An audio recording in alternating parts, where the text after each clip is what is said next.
Okay, so this is like round 6. And I think this is a pretty straightforward keep, so I'm not going to go into it that much. Like, really good 1-2 start, and you just have so much card filtration. Yeah, I don't mind discarding Steam Vents. You could talk about it, but I'm not going to go too much into this here. Like, maybe you could discard a land. I think this is fine. So, yeah. They go another sleight of hand, so it's a really good start for me so far. And here, yeah, I think it's reasonable to attack. Technically you could play like Storm Chaser first, but there might be a world where you want to like play the second talent, or maybe you want to level the talent. So yeah, I think this is fine. Now here is a really key turn that's pretty difficult. You basically have two options. You can level the artist talent, or you can play spells from your hand. And often leveling artist talent is something that you want to shy away from a little bit against these Prowess decks, because they could just bounce it with Boomerang Basics for 1 mana, and that could really set you behind on tempo. But sometimes you can level it, like if you don't really have another good play, or if the game's kind of, maybe you don't feel like they have that much pressure right now, and then it's kind of card advantage if they bounce your talent, because then they're not using Boomerang to bounce one of their own talents to draw extra cards, and maybe it even interferes, like they can't play a Color Storm Stallion this turn if they bounce my artist talent. But the downside is it could lead to like a chain of being mana inefficient, maybe, where I just like level the talent, and maybe, yeah, that leads to awkward stuff happening. Then the other line I have available is I can cast spells from my hand, but then the question is, what do I rummage away? And what I would rummage away is probably the land or the combustion.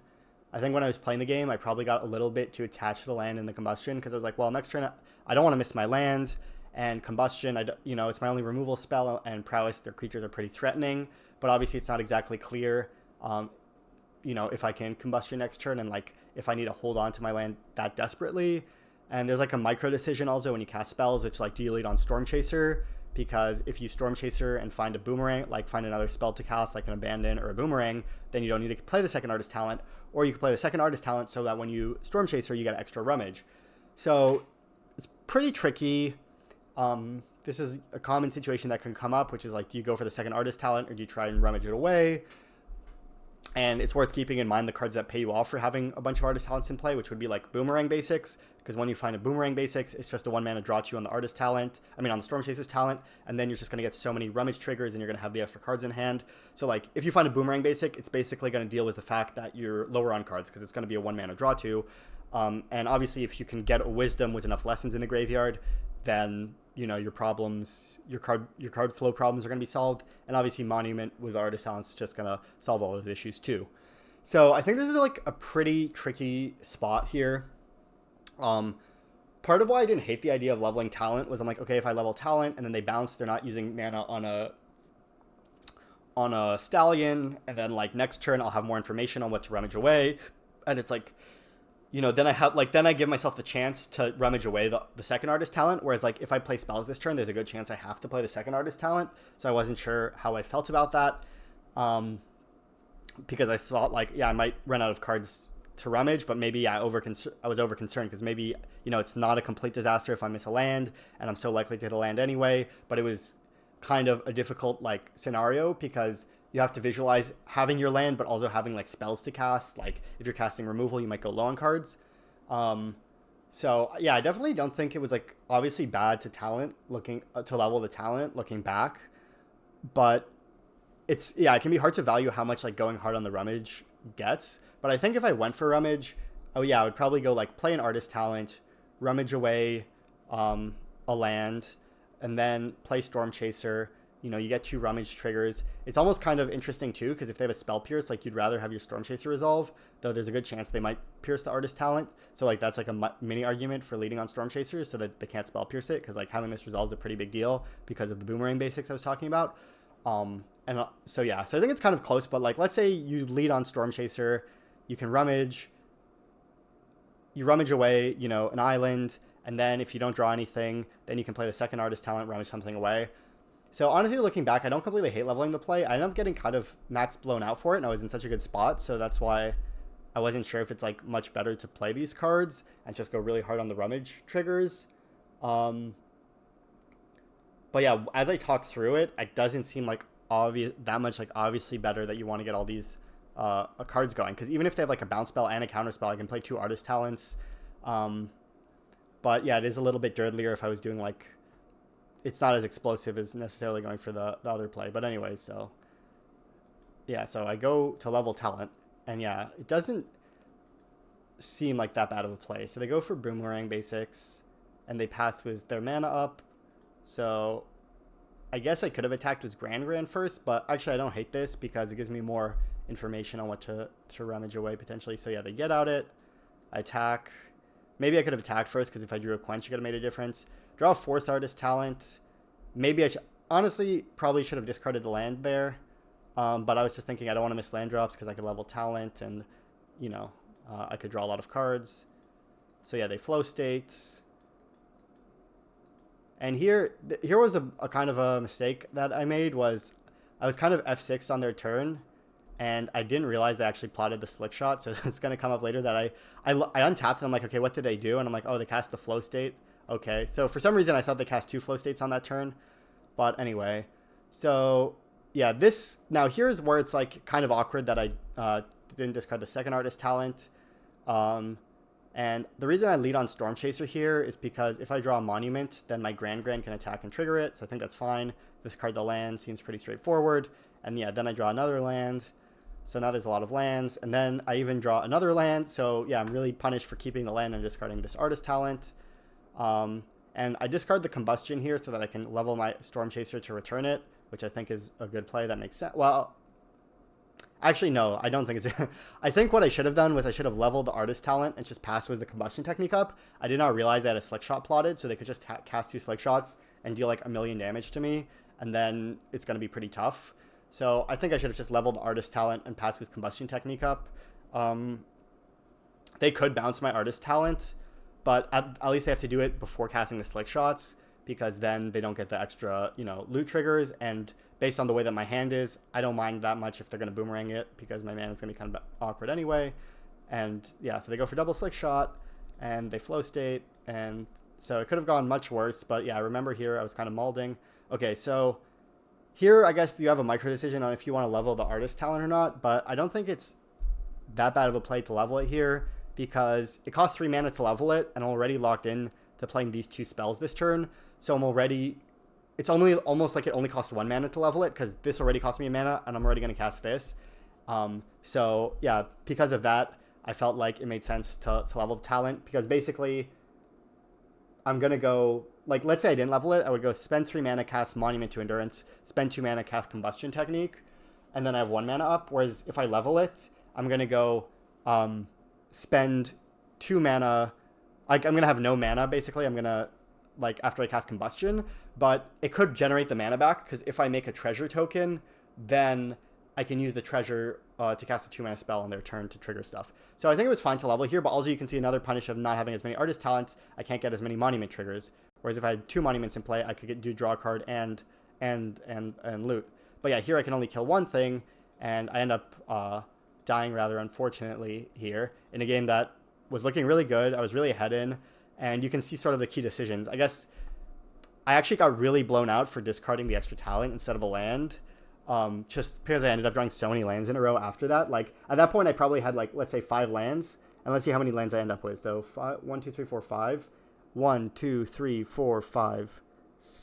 1 second. 1, 2, 3, 4.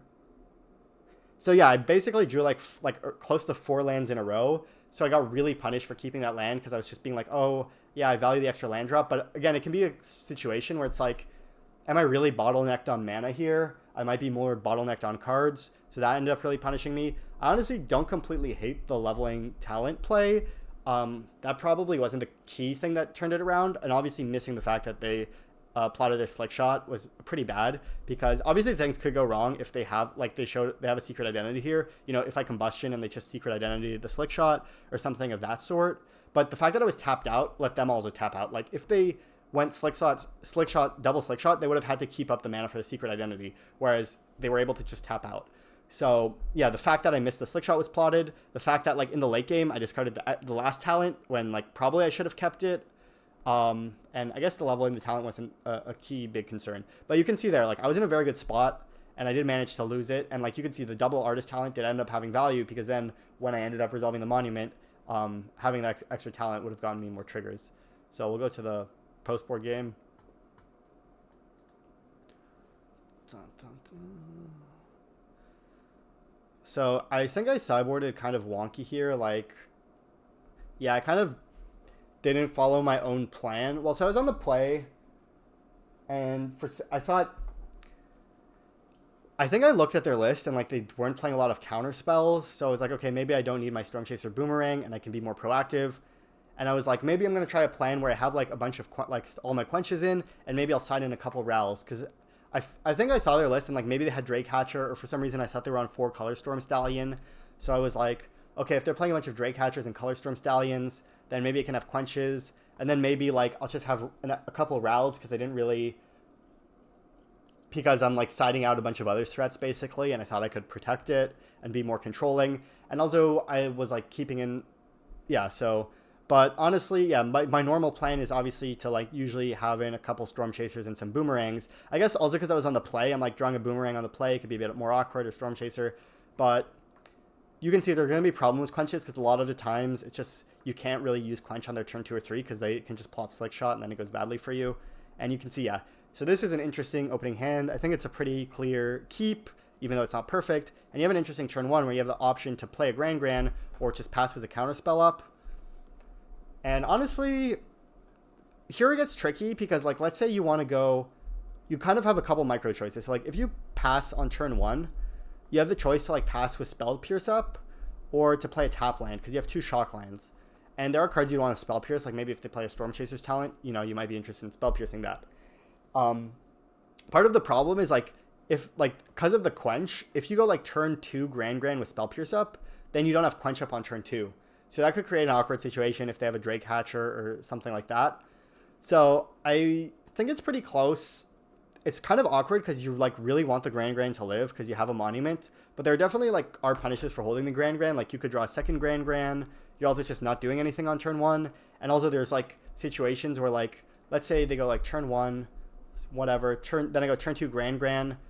Then it's their turn 2. I mean, I guess she's pretty well protected by the counters. So honestly, looking back, I think I probably should have just protected my Gran. I was being too aggressive. I was just like, yeah, I remember thinking like, yeah, I don't think I can afford to hold the Gran because then it's just too awkward. And then it's like awkward because I'm going to have to shock myself a bunch of times. And like, there's only a small chance they have, you know, Burst Lightning. Well, it's like 40%, let's say. But like, I was like, even if they have Burst Lightning, then maybe I can pass with a counter, play a Monument on turn 3.